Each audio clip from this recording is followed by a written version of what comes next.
Hello students, आज हम आपके लिए लेकर आए हैं वैद्युत रासायन चैप्टर में बहुत ही इम्पोर्टेंट पॉइंट विद्युत रासायनिक श्रेणी। तो बच्चों यह टॉपिक आपने 10वीं क्लास में भी पढ़ा था, पर अब हम इसे थोड़ा विस्तार से पढ़ते हैं। देखते हैं विद्युत रासायनिक श्रेणी कहते किसे हैं। यदि विभिन्न धातुओं को उनके इलेक्ट्रोड विभव, और बच्चों हमने पहले ही पढ़ा था इलेक्ट्रोड विभव को क्या कहते हैं, मानक अपचयन विभव के बढ़ते हुए क्रम में रखने पर जो श्रेणी प्राप्त होती है उसे विद्युत रासायनिक श्रेणी कहते हैं।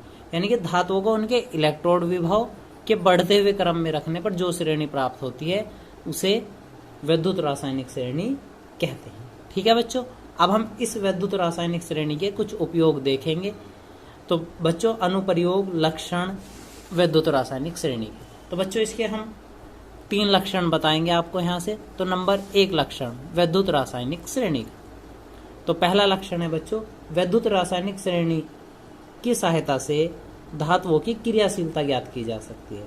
यानी कि हम इस विद्युत रासायनिक श्रेणी की सहायता से क्या कर सकते हैं बच्चों, जो हमारे पास धातुएं हैं उन धातुओं की क्रियाशीलता यानी कि कौन कितना ज्यादा क्रियाशील है ज्ञात कर सकते हैं। किस प्रकार, विद्युत रासायनिक श्रेणी में धातुओं की क्रियाशीलता ऊपर से नीचे की तरफ चलने पर घटती है।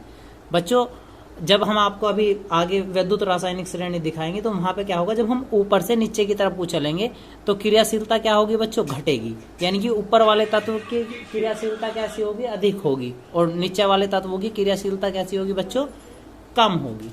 ठीक है, इसके बाद दूसरा पॉइंट देखते हैं, विद्युत रासायनिक श्रेणी की सहायता से धातुओं में ऑक्सीकारक व अपचायक गुण ज्ञात किया जा सकता है। तो ऑक्सीकारक व अपचायक गुण ज्ञात करने में क्या होगा बच्चों, विद्युत रासायनिक श्रेणी में ऊपर से नीचे की तरफ चलने पर ऑक्सीकारक गुण बढ़ता है। जब हम ऊपर से नीचे की तरफ को चलेंगे तो ऑक्सीकारक गुण कैसा होगा बच्चों, बढ़ेगा।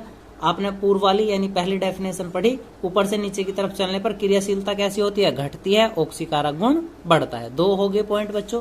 तीसरा और इम्पोर्टेंट पॉइंट, तीसरा पॉइंट क्या कहता है बच्चों, विद्युत रासायनिक श्रेणी की सहायता से धातुओं की अम्लों यानी H2SO4, HCl, HNO3 से हाइड्रोजन विस्थापन करने की क्षमता ज्ञात की जा सकती है। यानी कि विद्युत रासायनिक श्रेणी की सहायता से ही हम अम्ल कैसे हाइड्रोजन को विस्थापित करते हैं यह बात निर्धारित की जा सकती है। कैसे, जो धातु विद्युत रासायनिक श्रेणी में हाइड्रोजन से ऊपर स्थित है। बच्चों फिर पॉइंट ज्यादा इंपॉर्टेंट है, फिर ध्यान से देखेंगे।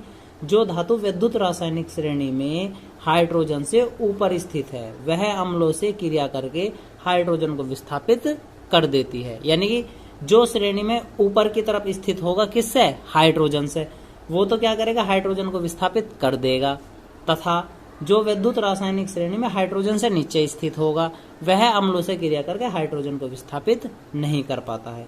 तो विद्युत रासायनिक श्रेणी के 3 मुख्य नियम थे बच्चों। नंबर 1 क्रियाशीलता, ऊपर से नीचे चलने पर क्रियाशीलता घटेगी, ऊपर से नीचे की तरफ चलने पर ऑक्सीकारक गुण बढ़ेगा। और तीसरा और इम्पोर्टेंट पॉइंट था, जो तत्व हाइड्रोजन से ऊपर स्थित होगा वह अम्लों से क्रिया करके हाइड्रोजन को विस्थापित कर देगा, तथा जो तत्व हाइड्रोजन से नीचे स्थित होगा वह हाइड्रोजन को विस्थापित नहीं करता है अम्लों से क्रिया करके। ठीक है बच्चों, अब देखते हैं विद्युत रासायनिक श्रेणी। यह विद्युत रासायनिक श्रेणी हम आपके लिए थोड़ा आसान पदों में याद करने के मकसद से लेकर आए हैं। देखते हैं इसे। तो बच्चों, हम आपके सामने लेकर आए हैं विद्युत रासायनिक श्रेणी। तो विद्युत रासायनिक श्रेणी में ये निम्न तत्व हैं बच्चों। सबसे पहले था Li जिसे हम लिथियम कहते हैं, फिर K जिसे हम पोटेशियम कहते हैं, Ba beryllium, Ca calcium, Na sodium, Mg magnesium, Al aluminium, Mn manganese, Zn zinc, Cr chromium, Fe iron, Cd scandium, Ni nickel, Sn tin, आप Pb lead, H hydrogen, Cu copper, Hg हुआ आपका mercury, Ag है silver, Pt platinum, Au gold यानी सोना, I iodine, Br bromine, Cl chlorine और F हो गया fluorine. तो बच्चों यह सभी तत्व विद्युत रासायनिक श्रेणी में आते हैं। अब बच्चों आपके लिए हम लेकर आए हैं विद्युत रासायनिक श्रेणी को याद करने की एक छोटी सी ट्रिक। हमें करना क्या है बच्चों, इन सभी तत्वों को एक साथ एक ही क्रम में याद रखना है। उसके लिए हमने आपको कुछ नए ट्रिक सिखाएंगे यहाँ से, तो थोड़ा ध्यान से समझेंगे बच्चों। हमने Li को अपने शब्दों के लिए लिख लिया ली। क्या लिखा Li के लिए? ली। पोटेशियम के लिए लिखा कै, Ba के लिए लिखा बा, Ca के लिए लिखा का, सोडियम Na के लिए लिखा ना, Mg के लिए लिखा मुग, Al के लिए लिखा अल, Mn के लिए लिखा मन, Zn के लिए लिखा जन, Cr के लिए लिखा कर, Fe के लिए लिखा क्या? फी, Cd के लिए क्या लिखा? सड्डी, Ni के लिए लिखा निकिल, Sn के लिए लिखा सुने, Pb के लिए लिखा प्रॉब्लम, हाइड्रोजन के लिए लिखा H। ठीक है बच्चों। इसके बाद कॉपर के लिए लिखा क्यों, Hg के लिए लिखा मगर, Ag के लिए लिखा आज, Pt के लिए लिखा पलट, Au के लिए लिखा ओय, I यानी आयोडीन के लिए लिखा आय, Br के लिए लिखा क्या? बार बार, Cl के लिए लिखा कल और F के लिए लिखा फेलियर। यदि हम इसे एक ही कंठस्थ याद करने की ये ट्रिक बनाई है बच्चों, तो अब देखते हैं कैसे याद करते हैं। लिक बा का ना मुग अल मंजन। तो बच्चों इतने पार्ट को हम एक साथ पढ़ते हैं। कैसे? लिक बा का ना मुग अल मंजन, कर फिसड्डी।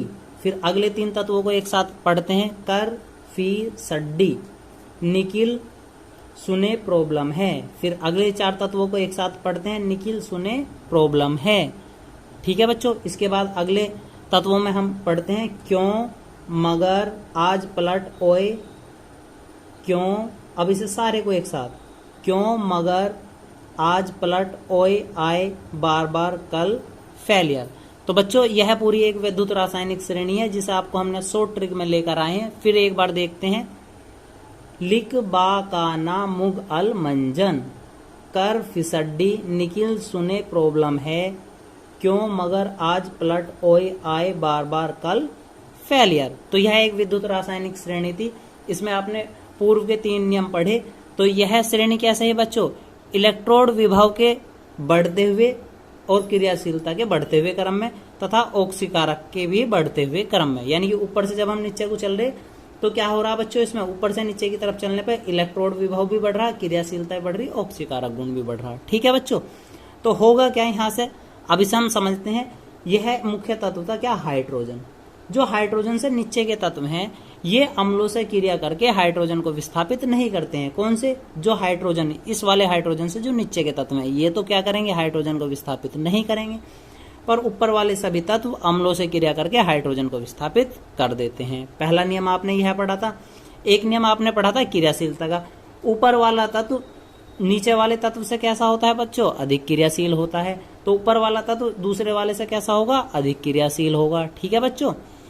और ऑक्सीकारक गुण भी पढ़ा था। ऊपर से नीचे की तरफ चलने पर ऑक्सीकारक गुण कैसा होता है? बढ़ता है। तो अब देखते हैं इस विद्युत रासायनिक श्रेणी पर किस प्रकार क्वेश्चन आते हैं। केवल आपको यह एक बार याद रखना था। लिख बा काना मुगल मंजन, कर फिसड्डी, निकिल सुने प्रॉब्लम है, क्यों, मगर, आज, पलट, ओए, आए, बार बार, कल, फेलियर। तो बच्चों ये जो शब्द आपने यूज किए हैं यह केवल हमें याद करने के लिए बनाए हैं, यह इनका असली नाम नहीं है। देखते हैं कुछ क्वेश्चंस विद्युत रासायनिक श्रेणी। तो बच्चों देखते हैं विद्युत रासायनिक श्रेणी पर क्वेश्चन। हम पहला क्वेश्चन लेकर आए हैं। निम्नलिखित रासायनिक समीकरण संभव है अथवा नहीं, कारण सहित बताना। आपको हम कुछ रासायनिक समीकरण यहाँ से देंगे और आपको क्या बताना है? कारण सहित स्पष्ट करना है यह समीकरण संभव है अथवा नहीं। तो पहली समीकरण आपके लिए लेकर आए हैं हम बच्चों, Fe plus H2SO4 is equal to FeSO4 plus H2। तो कह क्या रहा? जो आपके पास Fe है क्या है बच्चों? आयरन। और इस तरफ क्या लिखा हुआ है? हाइड्रोजन। थोड़ा सा ध्यान से समझेंगे बच्चों। इस तरफ पहले वाला तत्व क्या है? आयरन है। और H2SO4 क्या है? अम्ल है। और हाइड्रोजन को अलग लिख रहे हैं, यानी कि हाइड्रोजन को क्या कर रहा? विस्थापित। आयरन H2SO4 से क्रिया करके हाइड्रोजन को विस्थापित कर रहा। तो हमें बताना ये समीकरण सही है अथवा नहीं। तो बच्चों हमने पढ़ा था लिख बाकाना मुग अलमंजन कर फिसड्डी। तो फी फॉर आयरन आ गया था हमारे पास। और हाइड्रोजन कहाँ था बच्चों? नीचे था। तो आयरन कहाँ है विद्युत रासायनिक श्रेणी में? ऊपर है। किससे? हाइड्रोजन से। जब भी बाएं पक्ष में यानी कि अभिकारक वाले पक्ष वाला तत्व कहाँ रहेगा? ऊपर रहेगा। और इस तरफ वाला किससे? हाइड्रोजन से ऊपर रहेगा। और हाइड्रोजन कहाँ रहेगा? नीचे। तो अभिक्रिया कैसी बनेगी बच्चों? संभव। तो यह अभिक्रिया कैसी हुई? संभव हुई। कारण क्या बना? कारण यही है जो आपने पहले पढ़ा था, क्योंकि वैद्युत रासायनिक श्रेणी में आयरन का स्थान हाइड्रोजन से ऊपर है। क्योंकि आयरन कहाँ है बच्चों? हाइड्रोजन से ऊपर स्थित है। जब ऊपर स्थित है तो क्या करेगा? नियम नंबर 3 जो आपने वैद्युत रासायनिक श्रेणी का पढ़ा था, अतः आयरन अम्लों से क्रिया करके हाइड्रोजन को विस्थापित कर देता है या कर देगा। ठीक है बच्चों, उम्मीद है आपको समझ आया होगा। केवल आपको वैद्युत रासायनिक श्रेणी पढ़नी थी और हमें देखना था कि कौन सा तत्व तो ऊपर है। अब देखते हैं नेक्स्ट क्वेश्चन इसी बात पर। तो आपके लिए हम नई समीकरण लेकर आए हैं बच्चों, Cu plus H2SO4 is equal to CuSO4 plus H2। तो यहां से हमें देखना है यह विक्रिया संभव है अथवा नहीं। तो बच्चों हम देख पा रहे हैं यह क्या है? कॉपर है और इस तरफ क्या है? हाइड्रोजन। और हमें क्या दिया हुआ है? H2SO4 यानी कि अम्ल। तो बच्चों आप सभी को पता है कॉपर वैद्युत रासायनिक श्रेणी में कहाँ है? हाइड्रोजन से नीचे है, क्योंकि हाइड्रोजन H था, उसके बाद आया था क्यों पे ही था, इसके तुरंत बाद ही है, पर कहाँ है? हाइड्रोजन से नीचे है। तो इस कारण क्या होगा? यह विक्रिया संभव नहीं होगी। ठीक है, कारण क्या बना बच्चों? क्योंकि वैद्युत रासायनिक श्रेणी में कॉपर का स्थान हाइड्रोजन से नीचे है। तो कॉपर कहाँ है? हाइड्रोजन से नीचे है, अतः कॉपर अम्लों से क्रिया करके हाइड्रोजन को विस्थापित नहीं कर सकता। तो इसका मतलब क्या हुआ बच्चों? यह अभिक्रिया संभव नहीं है, यानी यह अभिक्रिया कैसी रही? गलत है। उम्मीद है आपको समझ आ गया होगा यह समीकरण। अब देखते हैं बच्चों कुछ नेक्स्ट क्वेश्चन अलग टाइप के। तो बच्चों आगे हम वैद्युत रासायनिक श्रेणी पर प्रश्न लेकर आए हैं। जब लोहे की कील को कॉपर सल्फेट के विलयन में डुबाते हैं तो यह नीली हो जाती है, क्यों? लोहे की कील थी, लोहे को हम क्या कहते हैं बच्चों? आयरन Fe, और कॉपर सल्फेट को क्या कहते हैं? CuSO4। जब इसमें डुबाया यानी कॉपर सल्फेट को गिरा तो हुआ क्या होगा बच्चों? कॉपर का स्थान किसने ले लिया होगा? Fe ने, और कॉपर निकल गया होगा बाहर। यानी कि समीकरण से स्पष्ट है Fe और कौन? कॉपर, दोनों अलग अलग है। यानी कि वैद्युत रासायनिक श्रेणी में कॉपर का आयरन कहाँ है बच्चों? कॉपर से ऊपर है। जब कॉपर से आयरन कहाँ है? ऊपर है, तो कैसा होगा? अधिक सक्रिय होगा या अधिक क्रियाशील होगा। ठीक है बच्चों, जब अधिक क्रियाशील होगा तो क्या करेगा? कॉपर के मुकाबले ज्यादा रंग देगा, और ज्यादा रंग देने के कारण विलयन का कैसा कलर कर देगा? नीला कलर कर देगा। तो देखेंगे क्योंकि वैद्युत रासायनिक श्रेणी में Fe यानी आयरन कॉपर से अधिक सक्रिय है, सक्रिय कह सकते हैं या क्रियाशील कह सकते हैं, जिसके कारण लोहे की कील नीली हो जाती है। ठीक है बच्चों, तो जो ऊपर वाला तत्व था हमने पहले नियम के अनुसार पढ़ा था, ऊपर वाला तत्व क्या है? नीचे वाले तत्व से अधिक क्रियाशील है, जिस कारण क्या करेगा? यदि हम कॉपर सल्फेट में लोहे की कील डाल देंगे तो क्या होगा? लोहे की कील का रंग कैसा हो जाएगा बच्चों? हल्का सा नीला पड़ जाएगा। ठीक है, नेक्स्ट क्वेश्चन देखते हैं। तो बच्चों आपके लिए नेक्स्ट क्वेश्चन है, जब तांबा यानी कॉपर के तार को सिल्वर नाइट्रेट के घोल में डालते हैं तो यह नीला हो जाता है, परंतु जब सिल्वर के तार को जिंक नाइट्रेट के विलयन में डालते हैं तो कोई क्रिया नहीं करता।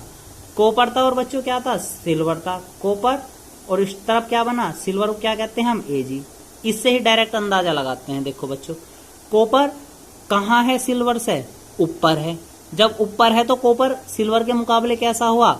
अधिक क्रियाशील है। जबकि इस वाले पार्ट पे आ जाओ, नीचे वाले पे, इसमें क्या कह रहा है? सिल्वर के तार को, अब के कहीं का तार है? Ag का तार है, और किस में मिला रहे बच्चों? Zn में। तो Ag को मिलाया जा रहा किसमें? Zn में। जबकि क्या हो रहा? Ag कहाँ है वैद्युत रासायनिक श्रेणी में? Zn से नीचे है। तो यो वाला तत्व कहाँ बना? ऊपर। यो वाला तत्व ऊपर दिखाई दे रहा है यहाँ से, यो नीचे।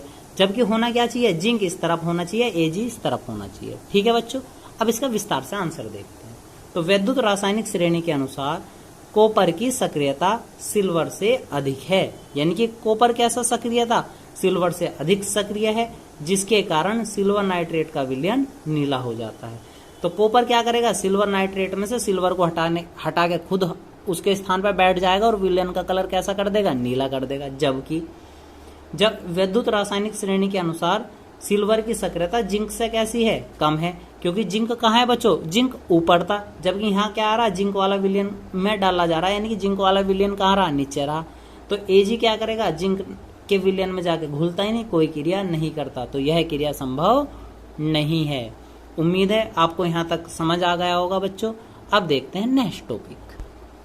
तो बच्चों अगला टॉपिक है ईंधन सेल। अच्छा टॉपिक है यहाँ से। तो ईंधन सेल किसे कहते हैं? ईंधन सेल एक प्रकार की गैल्विन सेल होती है जिसमें हाइड्रोजन, कार्बन मोनोऑक्साइड, मैथेन और एथिल अल्कोहल आदि होते हैं। तो ईंधन में गैलिलियन सेल थी जिसमें हाइड्रोजन, कार्बन मोनोऑक्साइड, मैथेन और एथिल अल्कोहल आदि होते हैं। ईंधनों के दहन से उत्पन्न ऊर्जा को सीधे विद्युत ऊर्जा में परिवर्तित किया जाता है। तो जो हम ईंधन का जो दहन करते हैं उसे क्या करें, उसकी जो ऊर्जा हमें प्राप्त होगा उसे सीधा हम क्या में बदलना है बच्चों? करंट में, यानी कि विद्युत ऊर्जा में बदल लिया जाता है। अब देखते हैं ईंधन के कुछ उपयोग, ईंधन सेल के कुछ उपयोग। तो बच्चों इसके हम आपके पास 3 उपयोग लेकर आए हैं। नंबर 1 उपयोग, हाइड्रोजन और ऑक्सीजन। ईंधन सेल का उपयोग अपोलो और जेमिनी अंतरिक्षयान, ये हमारे 2 अंतरिक्षयान है, अपोलो और जेमिनी, अंतरिक्षयानों में विद्युत ऊर्जा उत्पादन में किया जाता है, यानी कि जिससे हम क्या बनाते हैं? विद्युत बनाते हैं, उनमें किया जाता है। नंबर 2, ईंधन सेल की अभिक्रिया से प्राप्त जल का उपयोग अंतरिक्ष यात्रियों के लिए पेयजल के रूप में किया जाता है।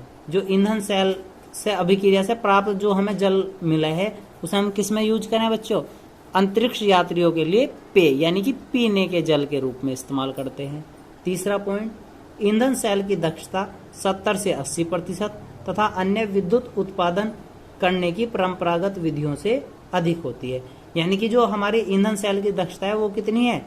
60 से 70% है। जो होर विधियों द्वारा परंपरागत जो इनकी होर विधियां थी उनसे कितनी है? बहुत अधिक है। ठीक है बच्चों, एक इसमें इस चैप्टर का लास्ट टॉपिक और बचा बच्चों, संक्षारण, उसे देखते हैं। तो बच्चों संक्षारण देखते हैं। वायुमंडल में उपस्थित गैसों तथा नमी द्वारा धातुओं का धीरे धीरे क्षय होना धातु का संक्षारण कहलाता है। यानी कि वायुमंडल में उपस्थित जो गैस और नमी है उनके द्वारा धातु क्या हो जाए? धीरे धीरे क्षय का मतलब कैसा बच्चों?